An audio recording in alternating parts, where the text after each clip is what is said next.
Hello, everybody. Welcome back to episode 12 here in the Happy Abode. We are jumping from one crisis to another, as it always is in this game. We're still working on getting all our planting done up here. We're making progress. I've made it almost through about half of the first row. And then I noticed the power went out. So I came down to investigate, and I've been working on burning through oxygen and hydrogen because I want to be able to get in here without having huge pressure problems. And hydrogen went under. We went underneath the limit of 1500. Now we're back up to above here, so we're going to put it back to 2000, but we have hydrogen pumping and flowing again, but it's slow because those are connected to the hydrogen generators. And so I have Hassan doing his best here in this very, very dark room to get our pumps here running again, to get hydrogen flowing back to our hydrogen generator. So I think what I'm going to do is temporarily just going to disconnect everything but these two so that he is getting just these pumps running. Well, somebody will be. Somebody else is coming down now. So that we can just get hydrogen flowing as fast as we can. And then we'll reconnect the electrolyzers so that we start producing more hydrogen and everything else is running as well. The problem with having it set up the way I have is that when we get to the point where we run out of hydrogen, we don't have any way to keep it flowing, and so I have to kind of jumpstart the system like this.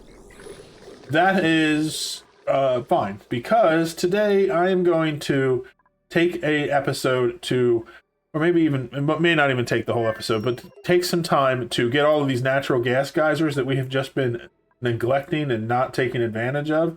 I'm going to get them set up, get all the natural gas flowing into a central collection point, and connect that to some natural gas geysers, or not natural gas geysers, natural gas generators, which will produce us power and also a little extra water.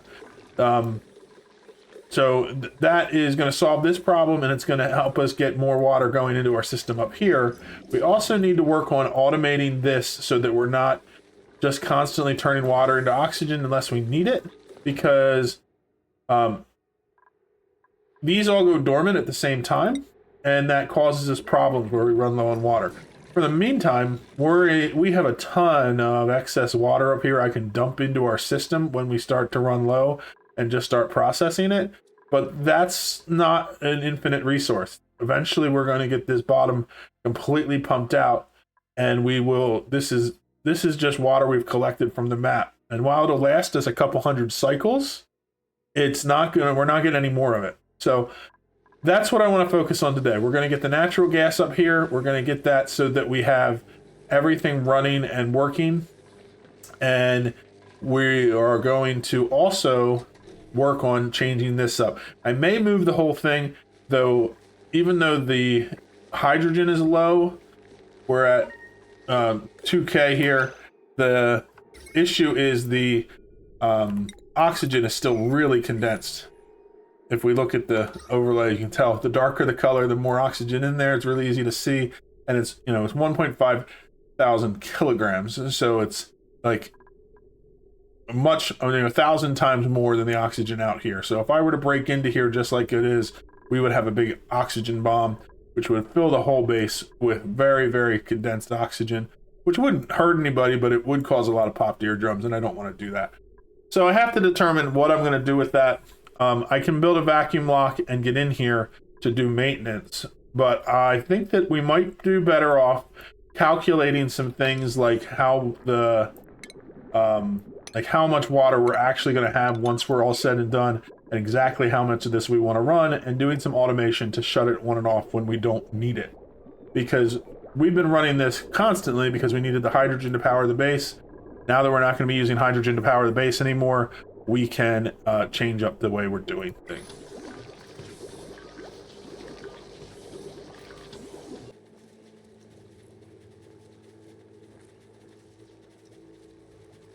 Okay, when we move to our actual power grid system, we're going to definitely need some more planning, but I just need some boost to my power right now. So what I'm doing is I'm just putting a couple natural gas generators in. I ran a line from our existing natural gas geyser that we're already tapped into, because this can start pumping natural gas right away. And it actually just started right now. So it's sending the natural gas out. That's coming up here. It's going to get dropped into this generator. Generator has an exhaust line. I just ran it up and patched it into our existing vent stack that goes and vents to space. So all the carbon dioxide is just going to get dumped out. That means we can make power with this. I also connected an automation wire from here to there. And so we have this one set at 90, 40. We're going to set this one at 90 and 60. And what that means is when the power drops below 60%, it'll kick on the natural gas generators until we get to 90%. And assuming we have a supply of natural gas, the hydrogen generator should stop kicking on, because this system should be sufficient to keep us powered without dropping below that 40% mark. That's the goal. This is going to start producing polluted water. I'm going to have to set up something to collect it. For right now, it's just dripping down here. It's going to drain into the pool that we're already dripping. It's not neat. It's not very good overall in the end. But for now, it's working. And it'll do the job. I need to get these last couple pieces of automation wire in. And there we go. And so now these are going to kick on. Power's going to go. It's going to get up to 90%. These are going to kick off. It's going to turn back on. And when we drop down low enough, the hydrogen generators will also kick on. I have to get in and get into these natural gas geysers, get them all built up with a system just like this, and then find out when, like, what their active data is, so I can figure out exactly how much natural gas I have, and then I can figure out how many natural gas generators we can run, and we'll get the system set up to be more efficient. This actually, I don't have anything on here to automate this as far as pressure. So let's put in a pressure sensor, an atmos sensor, and we'll connect that up. And I want to make it so that we at least keep some pressure in here. I guess it wouldn't matter. It could all run out, but having some gas stored in here helps with equalizing the temperatures when new gas is produced. But at least now we have gas going out of here. So this geyser, because it's active, is going to provide us with more natural gas. So we now officially have our system being powered partially by natural gas. I'm going to work on this one up here because it's already exposed. I just have to set up a system that's exactly like this. And then the other one here needs dug out some, but we'll get in there. We'll get that set up too. And then between the three of them, we should have a decent supply of natural gas, and we can start planning out a proper power system and get that installed. So I ran into a real slight problem when I was dealing with setting up the new power, and I fixed it now, but I want to make it so it doesn't happen again. Basically, the oxygen over here ran out because I cut the power to that while I was fixing the power. And now I have oxygen back in here. These are all filling up or are filled, and oxygen's flowing, but I want to make it so that this won't, it'll be less likely to happen in the future. So what I'm doing is I'm installing some upgrades here. I doubled up on the gas canister fillers, and I am putting in these two gas reservoirs. I'm going to have the oxygen feed in here. It's going to come over here and split between these two, and then one of these will feed the top and one of them will feed the bottom. These will hold a large amount of oxygen, and so they can keep these stocked up as they're being used, and then this will just resupply them slowly. It'll be the same amount coming in, but it'll be constantly coming in to fill up those reservoirs, so that if we have a big run where all of our duplicates come and grab oxygen, then we can just deplete our reservoirs, and then they'll fill back up quickly. And if we have an interruption on power, we have a little bit more time to fix the issue. So all we need to do is get those installed so that we can reroute the gas pipes, and then we'll be done here. I put in a mesh tile here so that water can just leak down. I don't want it building up here. I don't think it's going to cause any issues, but it's better safe than sorry. So we'll just get it all sorted here, and then we can get this built. So on the main asteroid, I've been working on getting our natural gas geysers set up. So I have a pump in here. I need to get power over to it. So we'll just run power off this line. And we are creating a vacuum lock here with oil. So this is sealed now, which means I can go in here and crack this open. Right now I have it set so that this will vacuum out right to this high pressure vent because there's some carbon dioxide in here and I want to get that all out. Once that's out, we'll set this up to be the same as our other one where it will pump out natural gas when we have over 500 grams per tile, and then that will connect up here. Oops. That will connect up here so that it will go up here and bridge onto the line here. I doubled up our natural gas generators, and so we're doing pretty good with them generating power. We still have hydrogen kicking on, but I'm just waiting until I have these all dug out and analyzed so I can determine just how much natural gas I have. I want to make sure I'm able to make a stockpile so that I don't deplete my resource and then I'm completely out. So that's the process I'm working on. We have this built. We're going to get this dug out. We'll get it analyzed. We'll start getting gas flowing from here. And we're going to do the same on this one. This one, I need to dig these out. I just filled these in with tiles to create a vacuum that way because this has nothing but natural gas in it. So I don't need to vent it out. So I'd like to keep that vacuum pretty secure. So we're going to dig those out. We'll dig out all of these tiles and then we'll put in the ventilation or the gas vent. We're going to have the gas line coming from here. Oops. I hate when that happens. Once in a while I just go the wrong direction. Let's do this. We're going to put a gas line that comes from here. It'll come down here and across. And we'll go all the way over. That's our gas line there. So then we'll bridge on here so that we don't have a... I don't like having T's. It causes some issues. So we always bridge on when we connect to a line if we can manage to do so. Let's get some power line from here. We're going to need a power line that goes along the same direction. And we're just going to connect up to there. And that should be pretty good once we are able to get in here and put a pump in. And we'll finish up this liquid lock. We just need a couple more runs of oil. I reconnected the oil coming over from the other planet.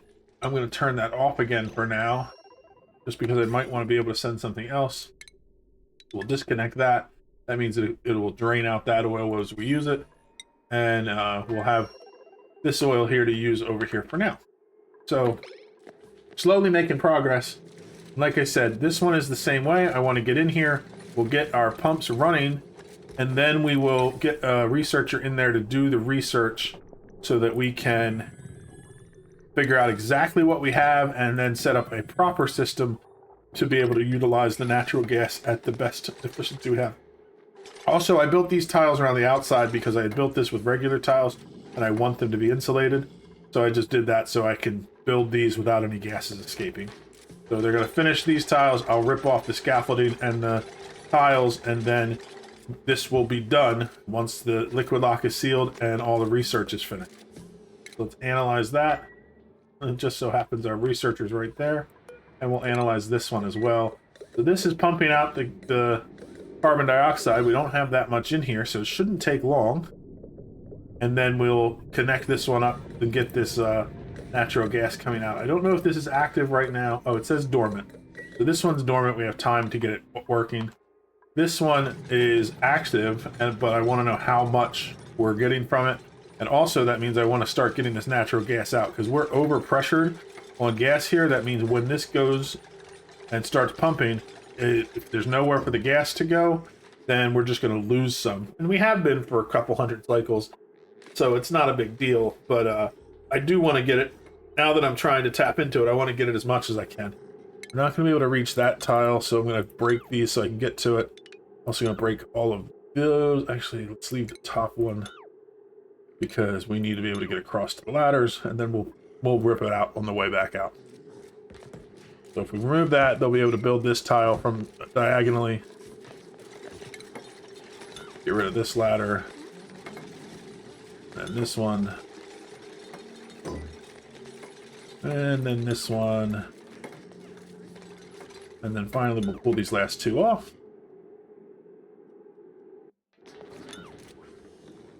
And then I guess they're running the power line. Oh, I probably don't have it connected to the actual power. There we go. We'll set this to above 500. because I just want to keep, again, I want to keep some gas in there. Where are we overheated? Was it this pump? This pump might be overheated because it's made of gold. Let's change that out and make it steel. That was built before I had steel. Now I have steel, so we're good. All right, so we'll get this last part finished. I'm also going to get that critter out of there. Just get out of my place. I don't need you. And then we can sweep up the mess and mop up the mess. And once it's analyzed, it's done. And we can actually seal it off if we want, but I usually just leave it connected with a gas lock in case there's some reason I need to get in there for some problem, something I missed. But we have gas flowing here now. This will supplement the gas we have. And then let's check out this one, see if we have gotten a vacuum. We did. So now I can disconnect this. I can take this line here, connect it here. And we'll set this to above 500. And we won't have any gas for this one until this one reaches active. But when this one's active, now it'll start sending out natural gas. Thing we need to calculate is how much total it's going to make. And then we need to either build a system that's going to use that much or have a buffer that's big enough to store the difference when they're active so that we are not wasting gas. So let's get rid of this and let's delete the thing from there. I like to leave things as neat as I can when I leave so that I don't have to go back. And I guess we still need to watch for this. I'm going to set these gas pump or these bottle emptiers to 9 just because I want to get them done, because otherwise I'm going to forget that they exist and then they're going to overflow and I'm going to spill oil into my water and it's going to make a big mess that I do not want to deal with. But yeah, we'll just finish cleaning this up. We'll have natural gas to power our base for the time being, and we will go from there. We now have all of the natural gas set up and they're all pumping into the same place. I've also analyzed each one. When you add up the average output, you get 354.3. So 354.3 is the average amount that they're producing over the entire time, accounting for dormancy and activity and things like that. That means if you divide that by 90, because these can consume 90 per second, the natural gas generators, it says it uses 90 grams per second of natural gas when they're running at 100%. So if they were running 100% of the time, they would use just under 4 of these would use up that much natural gas. So having 4 here means that we're doing all right. We could put more in, but we may run out of natural gas then. Now, the next thing I want to do is just set up a buffer so that we have natural gas storage so that we can empty these out so that they don't overpressurize. I haven't really thought of how to do the math. I'm sure that there is a way. Maybe if somebody has a simple way to calculate it or a resource to tell me how, feel free to put it in the comments. But what I'm going to do is I'm just going to put a couple buffer tanks and I'll add to it if I need to. And then that way I can figure out how many I need. So all I'm doing is making it so the natural gas is flowing into here. I'm going to disconnect this section. It'll flow into the buffer tanks, then it'll flow back out to the generators. And then based on that, if these are filling up and I'm backing up the line, I can add more. And if they're not, then that means I have enough storage to keep up with what's flowing in. And that should make it so that we have backup storage here, and also we have gas. In the past, I've always just done infinite storage for the natural gas. I just put a little storage tank near the gas generators. But I am trying to play this playthrough without using infinite storage as much as I can. I do have a little snuck in here because that's how the hydras work. But I don't want to have any bulk storage to just store forever and forget about it. That has its merits, but I'm trying to do something different to learn a little bit new. The next thing I'm working on in this episode is I'm having some stress issues, and it's because of morale. So I gave too many skills out. Now I can also scrub some people to take some skills off now that I don't need them to be doing so many things. But I think I can also boost up morale because I don't have a nature reserve. So what I've done is I put in some tiles and doors here to make it so that there is a section here that is closed off. So I'm going to open these doors up. Let's look at our section here. This room is 66 tiles. I have some tiles here that I want to turn the spaces above them into natural tiles so that I can put a pip in here and have him plant some plants for us. I have a new method that I've seen a couple people talking about different ways to do this, and I want to try it out. I'm not sure if this is going to work, but we're going to try. So what I did is up here, I made a little section that's up in space. It's in a vacuum. Oh, glad I just came up here now. This is full. I can turn that off. And once it's done pumping out that oil, we can deconstruct it. I have a glass forge up here. I ran it one time. I have a bottle filler. It's holding a bunch of molten glass. The storage has plenty in there for me, and then I have more in the line to keep it full. What I did is I set this to 4 kilograms. Then I changed it to 3, which means I now have a bottle of molten glass sitting here at 1900 degrees. It's not turning into a tile because it's sitting in a vacuum on the mesh tile. I want to see if I relocate this and I put it here. Let's do it really... well, actually, before I do the relocate, I need to remove the ladder. I don't want that ladder inside what we're doing. I should still be able to get up from here into there while we're waiting. But so we're going to go back up. We're going to grab that bottle of molten glass. And we're going to relocate it and set it right on top of here. The pipes that are behind it shouldn't be a problem. They'll get encased in the glass, but it'll be fine. And if... Oh, this also needs to be swept. Hopefully they can do that before they get the bottle down. In theory, that means that they will get the glass bottle will sit here. It will immediately exchange temperature with the tile below it. And because it's such a small amount, it won't take long. It'll instantly turn into a glass tile.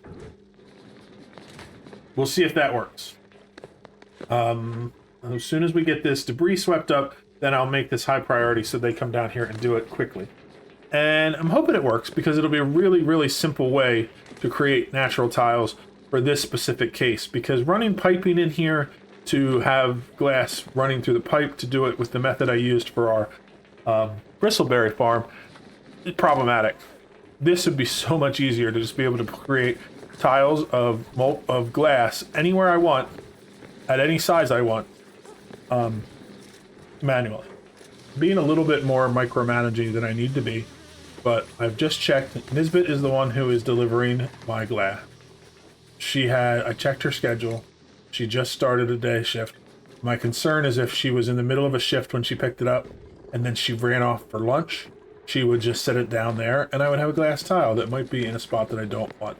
So I would say if this method works, it'd be better to make the glass forge setup somewhere close by so you don't have to run so far, but this was a convenient spot to put it, so I thought it would work. So we're going to watch. She's going to grab this bottle. She's carrying it, and so it should be fine. It shouldn't change temperature while she's holding it as long as she doesn't sit it down. And she's going to run all the way down and place it down. And if everything works the way that I think that it should, she should put the tile down onto a block, and it should instantly turn into a glass tile. If this does work and we want to do this in the future, the only thing that needs to be inside the vacuum is the bottle filler and the tiles that it's sitting on. The glass forge could be in wherever we want it, and that wouldn't be a problem. I was worried that when she took off her suit, she would set the bottle down. She didn't. So she sat it down, and it turned into glass immediately. That is exactly what we want. So now the next thing to test is if we relocate a pip, put him right on that tile, and then as far as a seed, let's just grab a storage bin. We're going to put a bin here. We'll see what kind of seed we want to put in there. I think that I have...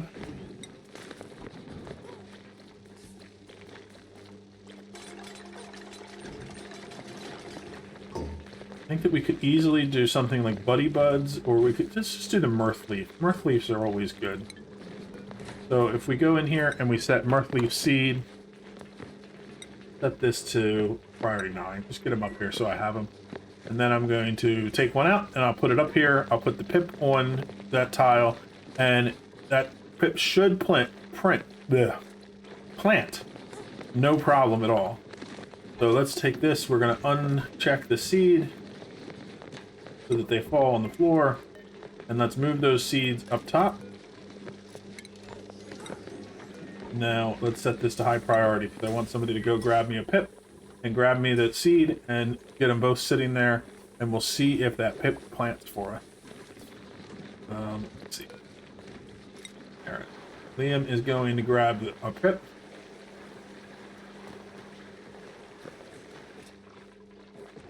Perfect. I think the pip will stay right on there because I don't think it can swap, even though it's close to the wall, but we'll see. And then he's grabbing seeds, and he's putting the seeds there. Now all we need to do is watch this pip.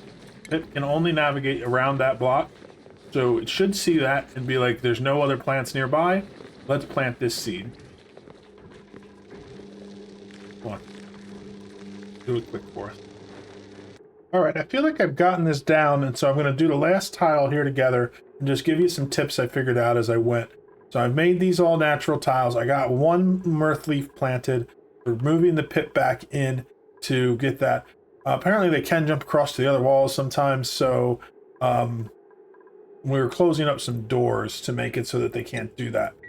I don't think he would have been able to jump off of here unless this door, if this door was closed. But so I'm closing that door. I'm also closing this door and this door. That way he's stuck in here if he gets out. But we're going to relocate him.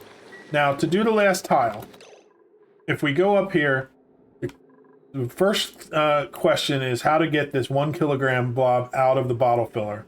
And all you need to do is decrease that by 1 kilogram. So I had 4, I turned it to 3, I got a 1 kilogram bottle, so forth. And now I'm taking the last one out. And now we have just that one there. We can also, now that that's full, we can put this all the way back up, let all the gas flow in there, and then we can continue to increment it by 1, if that's the way you want to do it.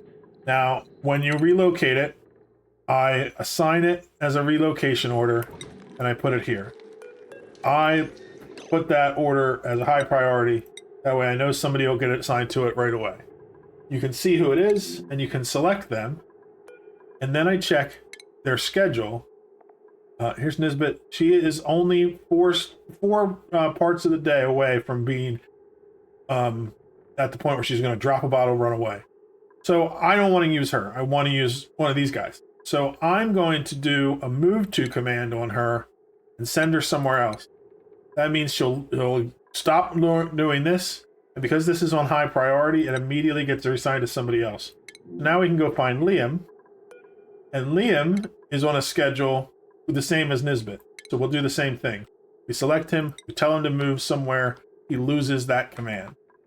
So we're going to keep repeating this process until the person who is selected to do the command, Ari, is on, he's on a schedule that has a good bit of time left. So now Ari is the one who's doing it. Let's follow him just so we can watch what he's doing, make sure he doesn't drop it in a really inconvenient place. He's going to run up and he's going to grab this bottle from where it is. Oh, Ari's hurt. Why is he? Oh, maybe he's just... I don't understand. His health is fine, but he's walking around like he is injured. Maybe it's just a weird animation. No, his stamina is a little bit low, but not enough that it should cause any problem. Anyway, Ari's going to get the bottle. He's going to grab it from up there. And he'll do the same thing as what Nisbet has done to do the other ones. And like, if you're much closer by, you don't need to micromanage all of this because they're going to just grab it quick and put it down. Because I put it so far away, I wanted to show you some extra steps you could do to make sure they don't do it down.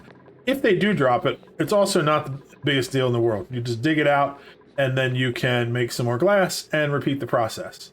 So it's not that much of a challenge, even if that happens. But let's get this down here.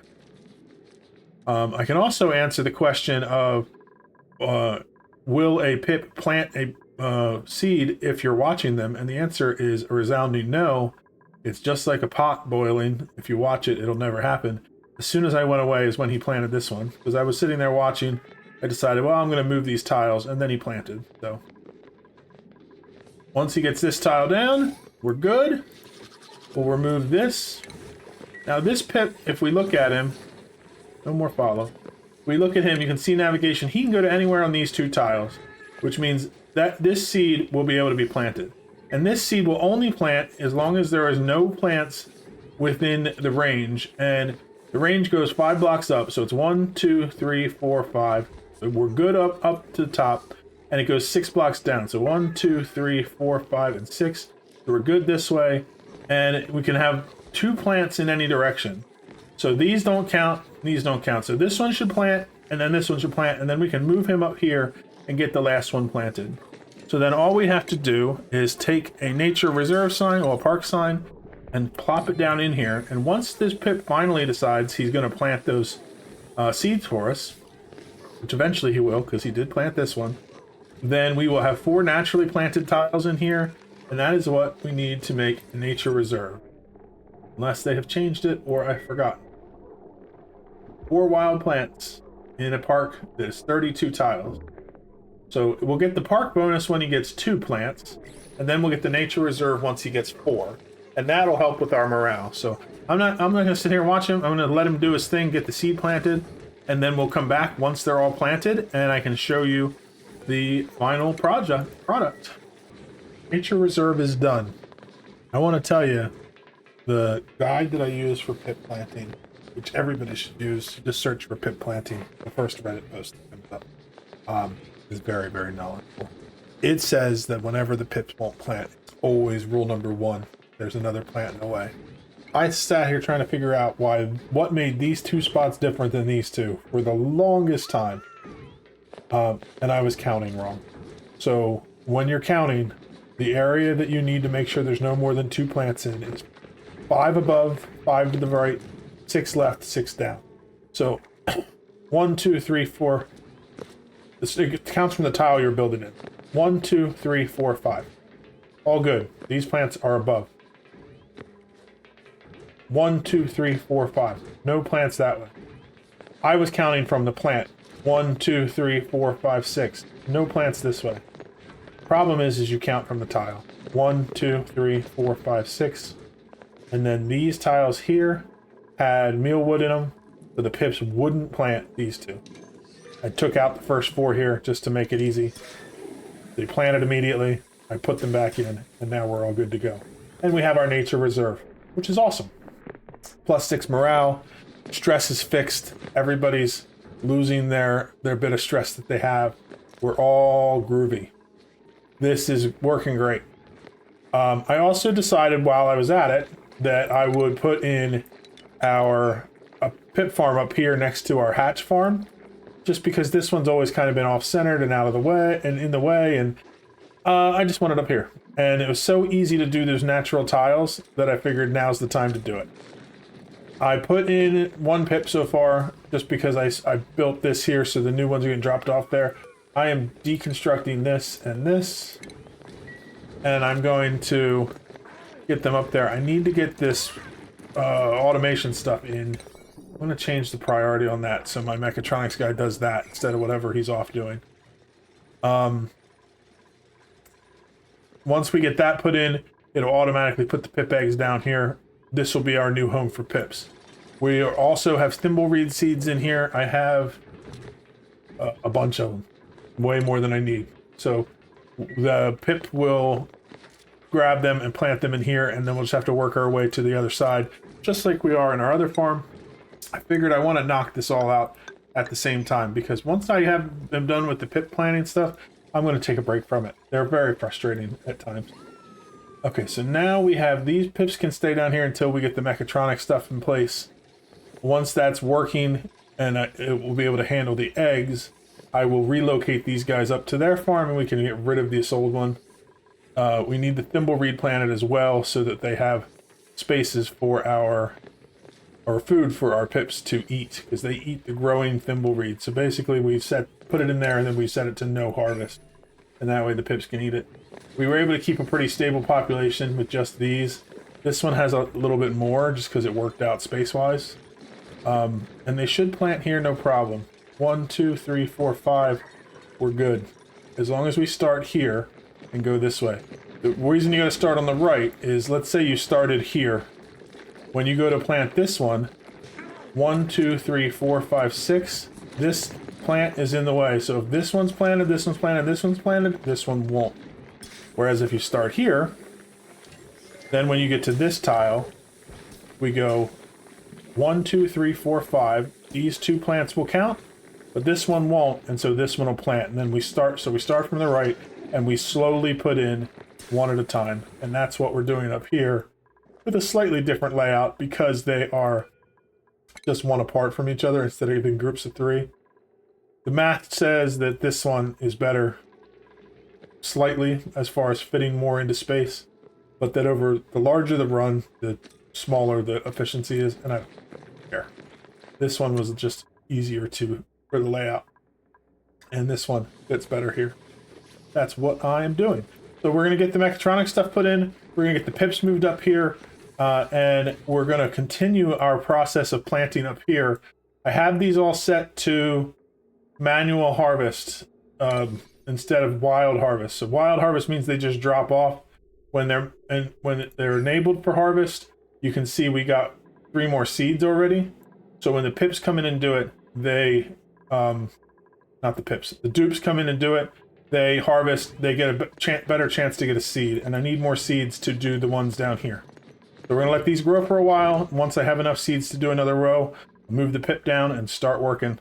But for now, we have just these last 3 to get in. I also need to finish building this stuff so that we can have automation on the next row or moving the crops out. But we're getting there. Slowly but surely. Anyway, it's been a very long episode because we got a lot done, but I wanted to have all the pip stuff done in one episode because I do not want to drag it into 2. I hope you guys enjoyed watching, and I will see you in the next one. Bye-bye.